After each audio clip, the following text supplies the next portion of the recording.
Assalamu alaikum and welcome. Today we are discussing listening in group, and for this we have selected the resource material for you, and the material is taken from The Art of Public Speaking 6th edition by Lucas and Michael Rost, Teaching and Researching Listening 3rd edition, and Radical instructional implication of gender differences in second or foreign language learning styles and strategies. So listening is the ability to understand, analyze, respect and appropriately respond to the meaning of another person's spoken and non-verbal messages. So when we tend to analyze this definition, we see that whenever we are listening to someone, we should be having the ability to listen. So we should not only hear, but rather we should listen and listen properly. So in listening, we have to understand, we have to analyze, we have to respect, and we have to appropriately respond to the meaning of another person's spoken and non-verbal messages. Sometimes people talk to us, sometimes people use gestures or non-verbal signals. So we should respond to both. Primarily, listening is concerned with the spoken signals or spoken messages. So we need to understand and analyze them, we need to respect them, and we need to properly respond to them. So according to this diagram, taken from a website, the reference of the website is given at the end, and there are also plenty of references that are helpful material regarding listening skills. They are also given as bibliography and references in the end. So according to this diagram, we can see that we use speaking 20 to 35% in our communication. We use writing 5 to 15%. We read 10 to 20%. And we listen 40 to 70%. So this is the most used skill in our daily life. Normally, what skill is which can be rehearsed, which can be practiced. So the more we do a thing, the more prominence and betterment comes to that skill. But the problem with listening skill is, like the problem with our listening skill is, though we are listening 40 to 70%, but we are merely hearing most of the time. We are not trying to understand, we are not trying to analyze, we are not trying to respect the words. And when we are not doing these three things, we are not able to respond properly. Teacher teaches in the class, and when he asks the question, so many students are unable to respond because they were not understanding, they did not analyze, they did not respect the words of the teacher, so they were unable to respond to the question. Reading and writing, they are both neglected skills. They are important in a way that they form the basis of the major communication that we do in daily life, but we only write when we have to.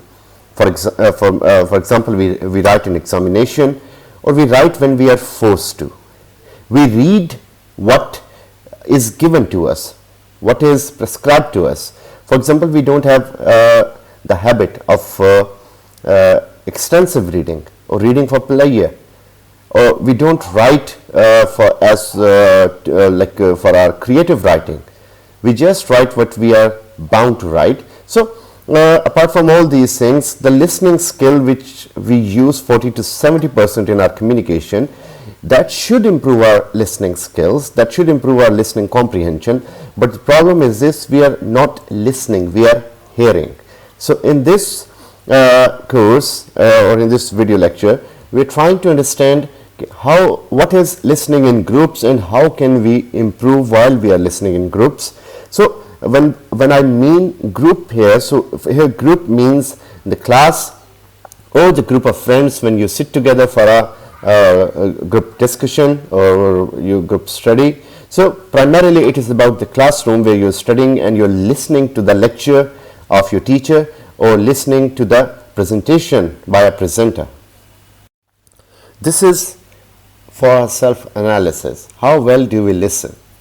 Most people or students cannot accurately report 50% of a spoken message or lecture. Like if the lecture is done or the teacher has asked the students to write the feedback or write a summary of the lecture, 50% of the spoken lecture is forgotten by the students. They are unable to recall that, they are unable to reproduce that because they were not paying attention. We start forgetting what we listened 20 minutes before. So that is the average human retention rate of what he listened. So we start forgetting 20 minutes before whatever we listen. So for that thing, we should be having the habit of recalling the things well or writing them in proper sequence so that we may be able to reproduce them. Without training, we listen at only 25% of efficiency. So if you're not training ourselves, if you're not paying attention to proper listening, we only listen at 25% of the actual efficiency we have in us. And listeners often distort or misunderstand the intended meaning of the spoken messages. So it is the case when you are listening to someone, because of your poor listening, you are not able to understand the intended meaning of the spoken messages. Pragmatics is used sometimes by all the people, and to understand those pragmatic meaning of the sentence, we should be able to understand the context and we should be able to understand the person if we are paying attention. So if we are not paying attention, we will not be able to understand the pragmatic meaning of the sentence or the speaker. So sometimes when we are sitting in the classes and we are trying to focus attention, but there is something already going on within our mind, that attention has break and we actually lose that attention and we are more prone towards that very thing that is going on within our own selves. That may be a plan with friends to go outside after the class, that may be some tension that we are having with us. So we distort or misunderstand the intended meaning. So what if we are having all these bad habits that we are unable to report even a 50% of a spoken lecture, and then we are forgetting whatever is said to us in the lecture by the teacher or the presenter, and then we have not trained ourselves and we are only listening 25% of our efficiency, and then we are distorting the message or misunderstanding the message, then the whole lecture was only meant for this purpose, that you were only physically present in the class but you were not mentally there. In this way, all the time that you spent there was a time that was wasted. So that time could be spent by you outside the classroom, inside the canteen, at your home, but it was only your attendance that brought you here. So it is not only the attendance that we should come for. If we are in the class, we should be paying attention to the teacher, to the presenter, so that we can listen well. Our memory is of two types. Short-term memory.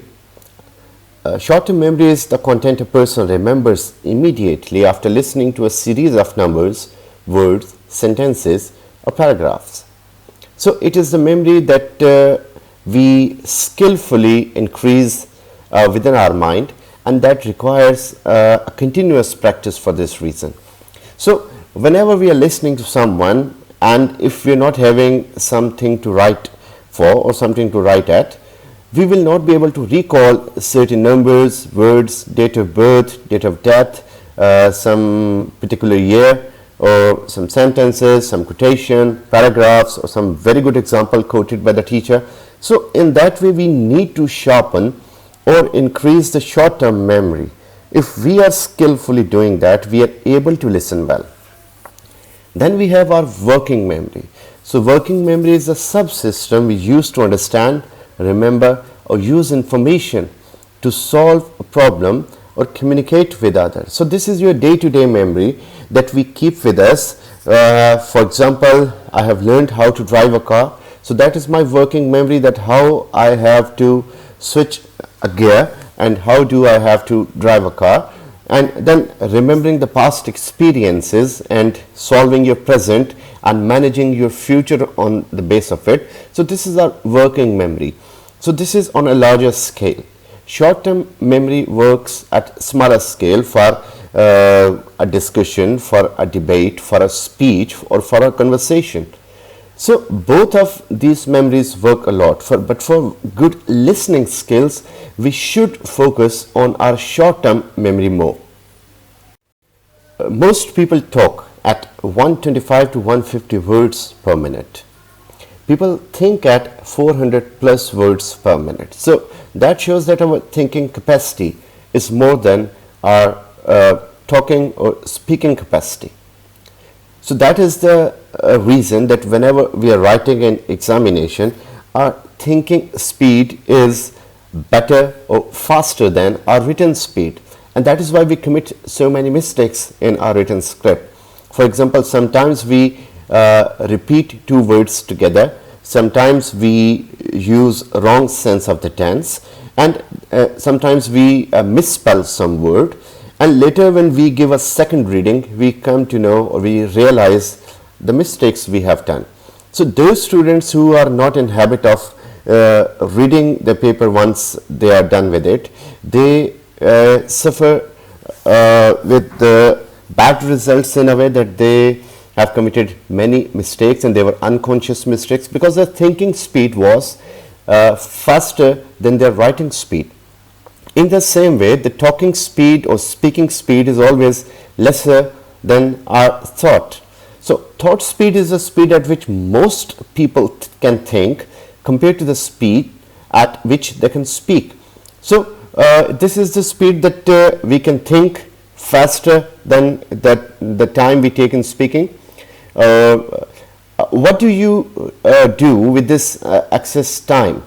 So the point is that what is that we make sure, or how do we deal with the situation that we are thinking more and we are speaking less words, or we are like, what is the time in between that? How do we cover up that time?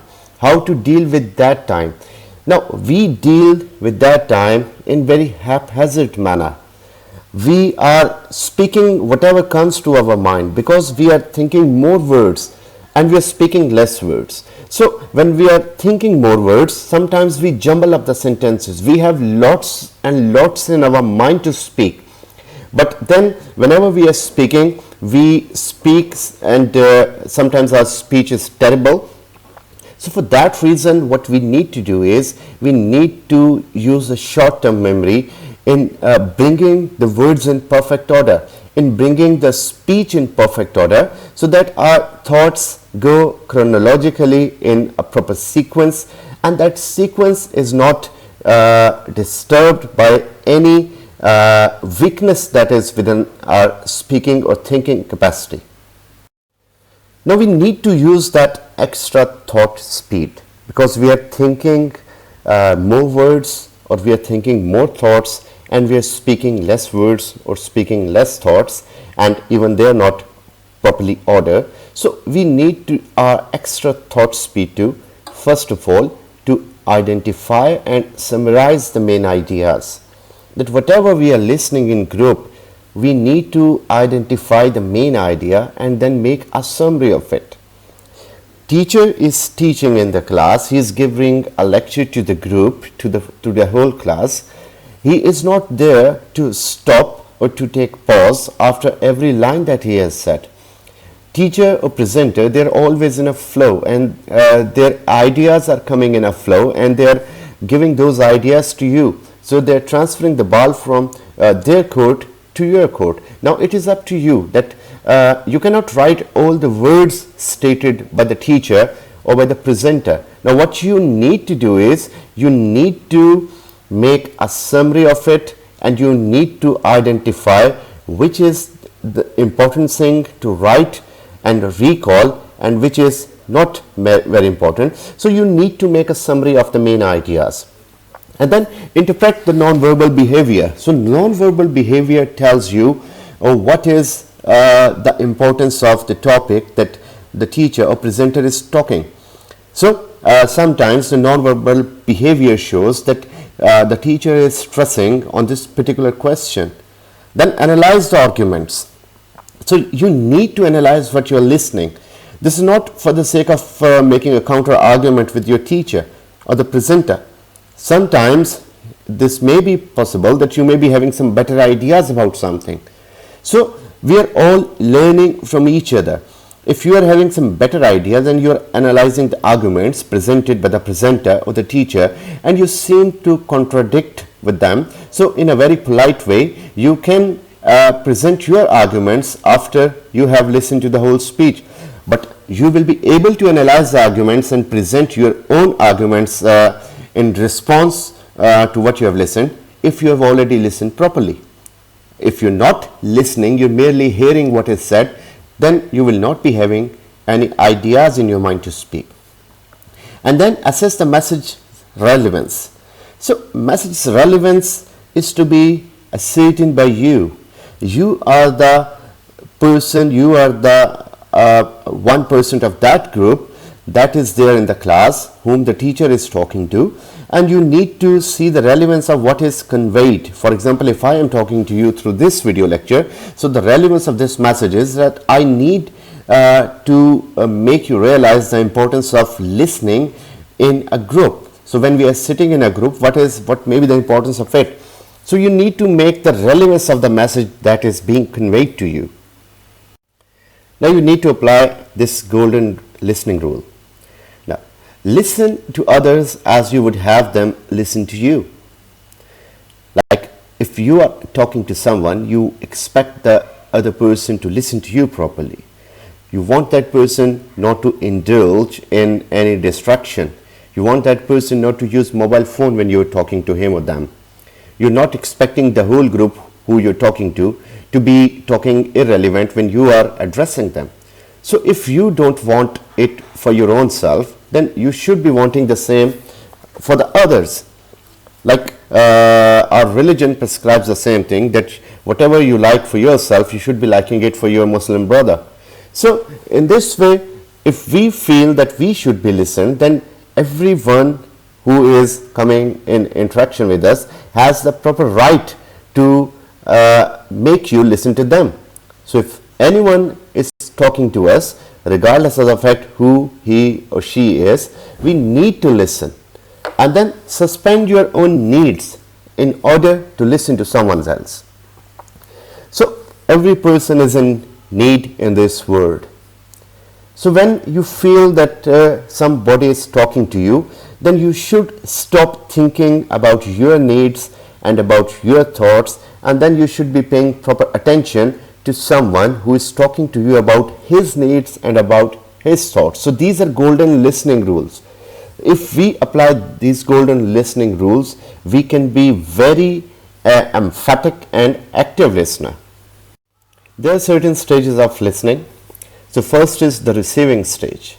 So this is how when something is spoken, through this process that the spoken conversation is received. So first one is the receiving stage. The first stage of the listening process is the receiving stage, which involves hearing and attending. That we feel that something is smashing against our eardrums, and then we are paying attention to it, and then it is the listening process that begins. So this is our reception. We also call it perception, that first we perceive and then we understand. So second is the understanding stage, which is also called the decoding stage. So in this decoding stage or understanding stage, the listening process is understanding or comprehension is shared between is shared meaning between parties in a communication transaction and constitutes the first step in the listening process. So we are not only getting certain noise through our ear, but also we are trying to pay attention to it, and we are constituting the first step in the listening process, that we are willing to understand, we are willing to comprehend what is said. So first of all, we perceive the sound in receiving stage, and then we decode and understand the sound in the understanding stage. Then comes the evaluating stage. This stage of the listening process is one during which the listener assesses the information they received both qualitatively and quantitatively. So whenever we are listening to people, we feel sometimes that is it worth listening or not. For example, if we are in front of television and we want to listen to some group discussion or some political talk or debate on something, so in a very short span of time we start realizing that this is not worth listening. The choice of words is not appropriate. The content is not good. The facts and figures are not well quoted. So in this way we change the channel. So many people in live world who we are talking to, some of them come with very good ideas, very good words and very good facts and figures and statistics, and some come with extremely poor ideas. So we need to be the evaluators. So this evaluation is always helpful. This is helpful in a way that we make a specification that who is a good speaker and who is not. Talking to which speaker is a good utilization of time, and listening to which speaker is a bad utilization of time. And then responding stage. The responding stage is the stage of listening process wherein the listener provides verbal and or non-verbal reactions based on short or long-term memory. Following the remembering stage, a listener can respond to what they hear either verbally or non-verbally. So this is the point, this is the stage that makes the speaker realize that you have listened to him properly, and this is how you respond to him. So if a teacher asks a question in the end of his lecture, so if the students are, or if the whole group of students, if they are giving proper answers which are expected by the teacher, it means that the receiving stage, the understanding stage and the evaluating stage, they went very well. So that responding stage is correct, or that is wonderful. So it is the way that we need to respond so that the speaker is at ease, so that the speaker is convinced that whatever he spoke didn't go in vain. Sometimes people are talking to us, and then when they are finished talking, we say, sorry, please repeat what you said. So this is quite unethical and quite alarming. So the speaker is extremely uneasy at that time, that when he or she has to repeat the same thing, and that not only because of the thing that you did not understand him, that is because of the fact that you did not listen to him. You were posing to listen to him, but you were busy somewhere else. So this is the way we should be able to respond well if we are understanding well. So when we have listened to someone, like we have received the sound, and then we have understood what is said, then we have evaluated it, and then we have given a proper feedback, then comes the last stage. Now the last stage is the remembering stage. In the listening process, the remembering stage occurs as the listener categorizes and retains information she has gathered from the speaker for future access. The result memory allows the person to record information about people, objects and events for later recall. This happens both during and after the speaker's delivery. So this is all about to what extent you memorize or remember what you just listened. There are so many potential speakers we sometimes listen to, but do we remember what they said? Out of their discussion of about an hour, we only may be able to recall 2 or 3 sentences. This is only because of the fact that we were either not paying attention to the whole lecture, or we paid attention to just 2 or 3 sentences which we could be able to recall. So this means that we should be listening properly, so that at remembering stage we may be having enough of the material. So the short term memory that we are using, so we need to sharpen that, we need to make it frequent enough so that we may be having maximum of the content with us. So and if we feel that that short-term memory is not working that well, then we should be listening and writing. So the thing you write and you recall it quite often, then you tend to remember the thing, and then you automatically reach this remembering stage. Now, the question is, why to form groups or why go to class? Some people say, and most of the students I have heard saying, that it is better to study in groups rather than study alone.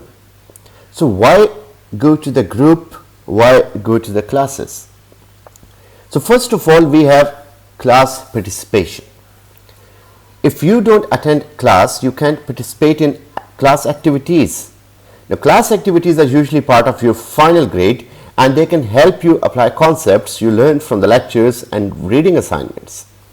So there are online classes the way we are holding them now. Now here, this is one one-way discussion, one-way speech that I am speaking, but you are not listening to me at the very moment or at the live moment when I am speaking. So you're not able to respond me, you're not able to question me, you're not able to ask me at the very moment. I am not able to give you activities. I'm not able to give you certain cross references in a way that would prolong the length of the lecture. So I need to take care of the time, I need to take care of your retention rate, but class participation or group participation is very good in a way that we learn so much when we are sitting in a class, because that is the proper environment, that is the proper decorum of the study or of the academics. We don't get that decorum when we are sitting at home. Like the way I am teaching you by sitting at my home, and you are listening to all this what I am saying by sitting at your house. So I may be having so many distractions, you may be having so many distractions. There is no check on me. Similarly, there is no check on you. So in classroom, we have some checks, we have some proper codes, we have some moral and ethical codes, we have some rules and discipline. So there we are in a proper environment to learn. Then there is class interaction. If you rely on learning on your own by doing the reading assignments outside the class, for example, you will miss out on class discussion with fellow students. Your classmates will often have the same question as you. So going to the class enables you to learn from them and ask your instructor about topics you all find difficult. So this is easily possible that you are not going into the class, you're sitting at your canteen, you are enjoying your brunch there, and your class fellow comes and informs you about the class. So now you should listen to this point carefully. First of all, we are not in writing phase, we are not having writing habit. So your class fellow must not have written the whole lecture, since we know that our writing is 5 to 10% of our communication. Then if you listen to the lecture properly with paying attention, then average retention rate is 20%. He must have forgotten by the time he came to you. And then there must be distractors in the class. He may be using his mobile phone, he may be talking to his fellow. So what could he tell you if you were not there having class interaction yourself? So we do trust our fellow students in a way, and then we are mistaken. So we need to be having class interaction, or we need to be having the group interaction. So why is group interaction necessary? When so many people are sitting together and working on the same thing, then there are not 10 people working, there are 10 brains working. So every brain comes up with an idea. So those ideas are jumbled up. Those ideas are mixed together to give a better solution to the problem. Then interaction with the instructor. Now this is something you miss when you're not attending the class. In group discussion, there's always a group leader who is teaching. In class, there's always teacher who is teaching. So there's a reason why classes are taught by instructors. Instructors specialize in the subjects they teach. and they can provide extra insight and perspective on the material you are studying. Going to class gives you the chance to take notes and ask questions about the lectures. Also, the more you participate, the more your instructors will come to know you and be aware of any help or support you might need. Now, I have practiced this thing many times in my class, that I have known so many good students through their examination papers, through their term papers, through their assignments, because of their writing style, because of their sentence structure, because of their handwriting. So this thing connects the instructor with the student. So the teacher is always a specialized person who is well experienced, who is veteran in whatever he is teaching to you. So going to class will give you a chance to have interaction with the teacher. You can have an eye contact with the teacher, you can have a face-to-face communication, and even after the class you can meet your teacher if you could not understand anything in the class. So group discussion and your classroom interaction is necessary because you are listening to your teacher.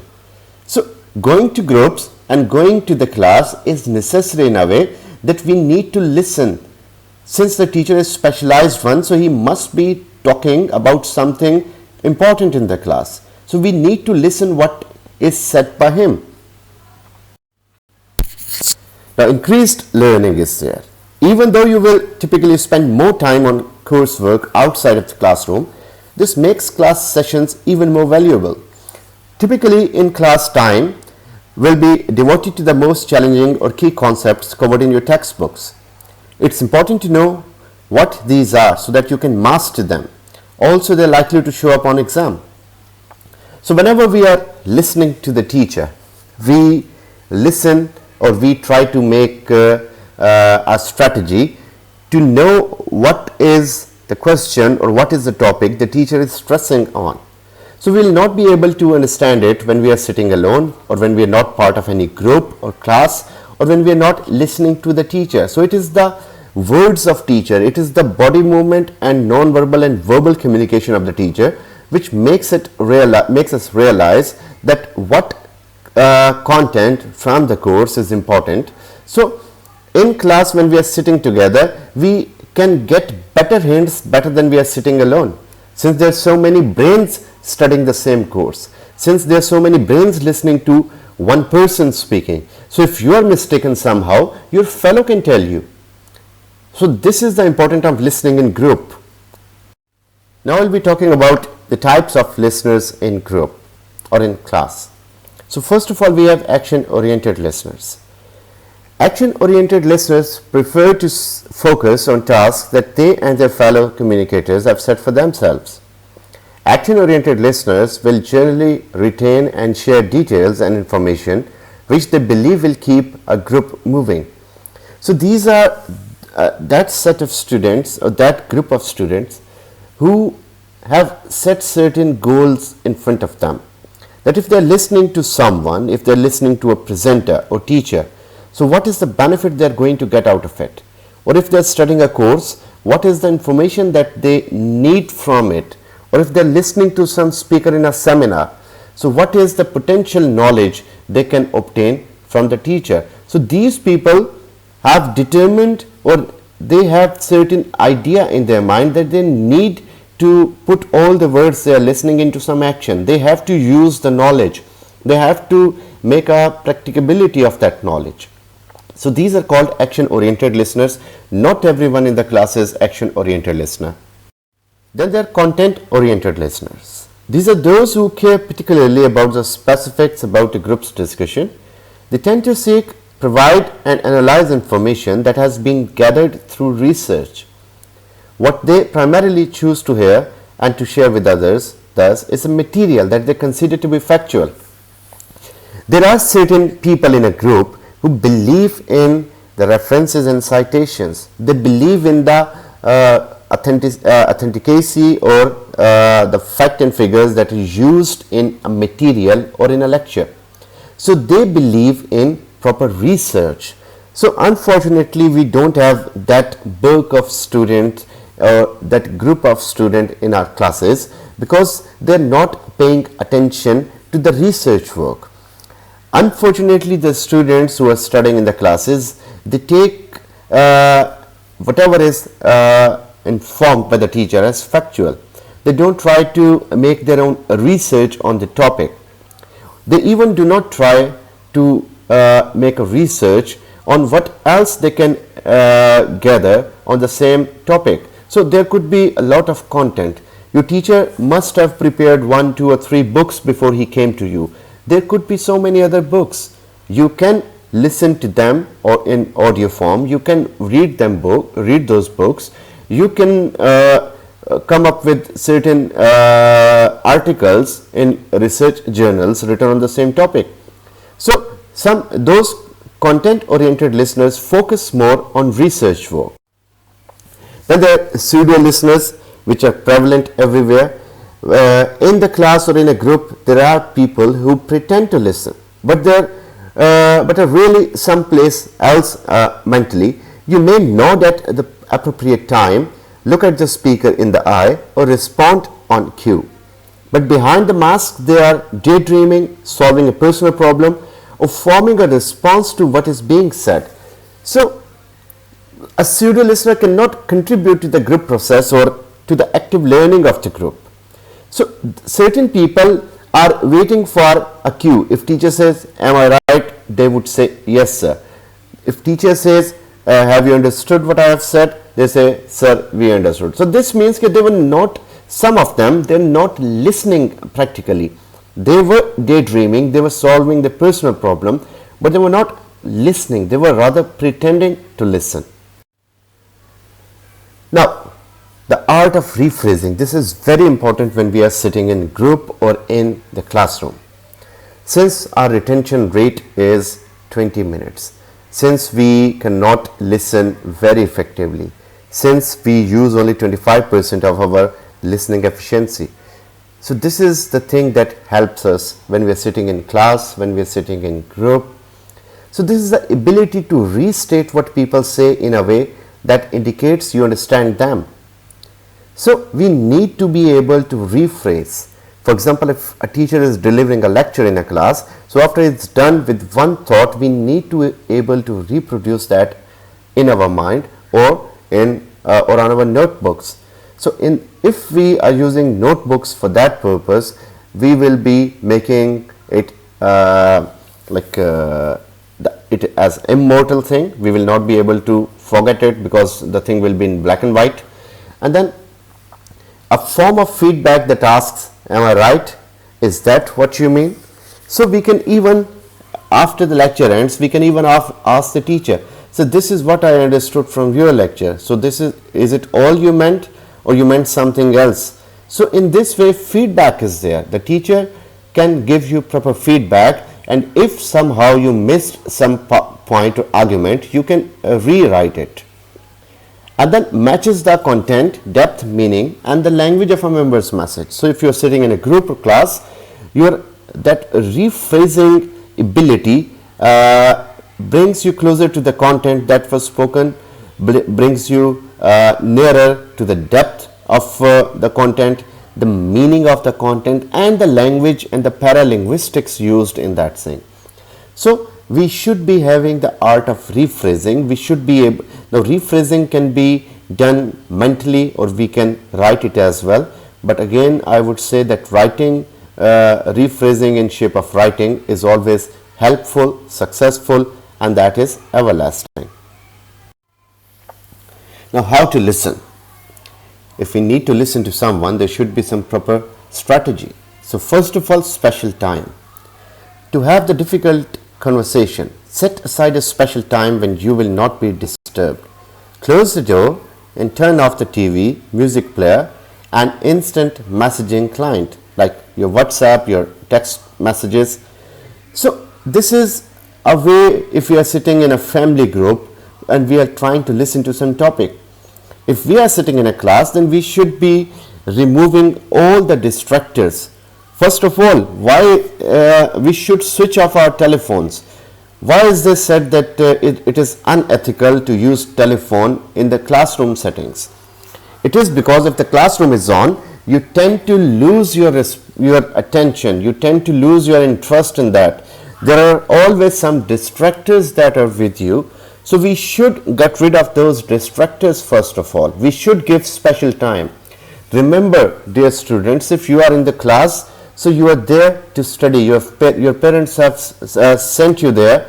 They have paid the heavy fee for you guys so that you can spend your quality time in university, so that you can study well.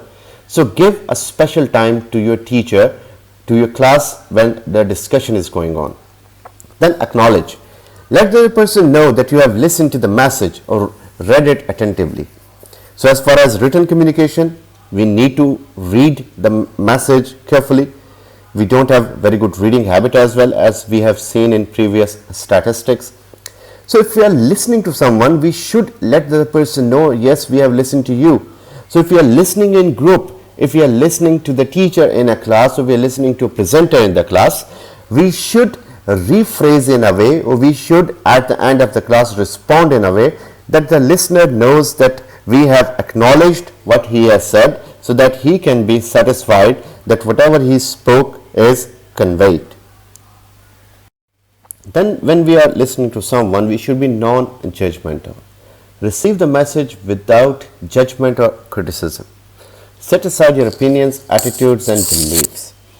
So whenever one thing is said in a class or in a group, so all the class members, class fellows or group members, they may not be of same thinking. They may not be of same mind.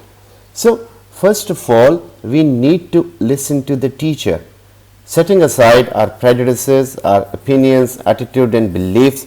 Now I remember an example here, that once I was teaching in a BS class, and I was telling them about the importance of the Greek mythology in English literature. So romantic poets, they accepted it, and the literature accepts it. You find Greek mythology used everywhere, and there's so many Greek references which we can read in many dramas, novels and especially in poems. So while I was telling them about a myth, so I know very well that myths are called myths because they were not factual, but they are the part of literature. So one person, he was listening to me the way he is laughing at me, that I was like certainly saying something that was a ridiculous happening, or that was a non-factual happening. So I knew this thing, that this is ridiculous or non-factual, but that is part of literature. We need to discuss it. So we need to be non-judgmental.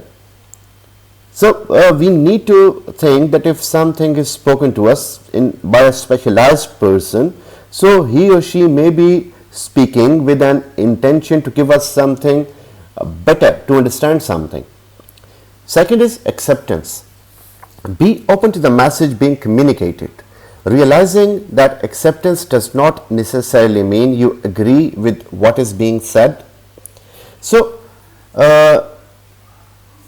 we are listening to so many people. It is not necessary that we are agreeing with them or them all, but we should be open to the message communicating, and we should make a person realize that whatever he said, we have listened. So accepting or not accepting, that is our personal affair. We may agree or disagree, so that doesn't matter at all. Then don't interrupt. Keep silence while you let the other person speak their piece. Make an effort to understand and digest the news without mental interruptions. So we need to understand each other, and we only understand each other if we are listening to each other silently without interrupting. Our speech, our debate that forms the shape of a quarrel when we are not intending to stay silent, or when we are interrupting each other. So many times a fight only starts with this reason, that there was interruption and there was some very critical remark at the very moment. So we should keep silence whenever we are having another person to speak. We should be listening to him. And if we are sitting in a group or in class, and if we feel that we should talk at this moment, or we have some point at this moment to say, then you should be raising your hand. You should not be speaking at the very moment. You should raise your hand, and if the teacher finds it convenient, then he or she may allow you to speak. Otherwise, your teacher may not allow you to speak because it may distract the whole class, but it depends again on your teacher. Then take turns. Wait until it is your turn to respond, and then measure your response in proportion to the message that was delivered to you. Reciprocal turn taking allows each person have their say. So this is how a dialogue is, that if one person is speaking, and when one person is done, the second starts speaking. So we should wait for our turn. We should wait for our turn to respond. And in the meantime, when we are listening to a person, we should not start preparing our answers. So if we are in a way that we start calculating or start gathering or remembering the statistics we need to quote, in this way we are not being ethically a good listener. We are not listening to the person properly. So we should listen first, and then we should take some time and then respond to the message. Then understanding, be certain that you understand what your partner is saying. If you don't understand, ask for clarification. Restate the message in your own words. So this is the most important thing, that if we are listening with the aim of understanding the thing. So if at all we could not listen to something, we should ask for clarification, and then we should restate the message in our own words, so that we may be corrected where we were wrong. Then repeat what you just heard. Confirm with the speaker that what you heard is what he or she said.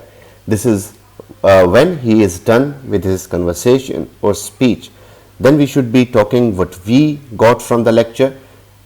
We should be making a paraphrase to the teacher. Okay, this is what we understood of your lecture. So you may be corrected if you need to be corrected at some point. Listen for what is not being said. If an instructor doesn't cover a subject or covers it only minimally, this signals that that material is not as important as other ideas covered in greater length. So we need to read between the lines. We need to first of all focus on what is taught to us. So a specialized teacher or presenter always chooses those things or that content which is generally very necessary or very crucial. So sometimes certain things are missed out because of the shortage of time, which may not be important enough. So we should focus more on them which is said by the teacher, but we should also take care of the thing which is not said, which is not being said, if we have time.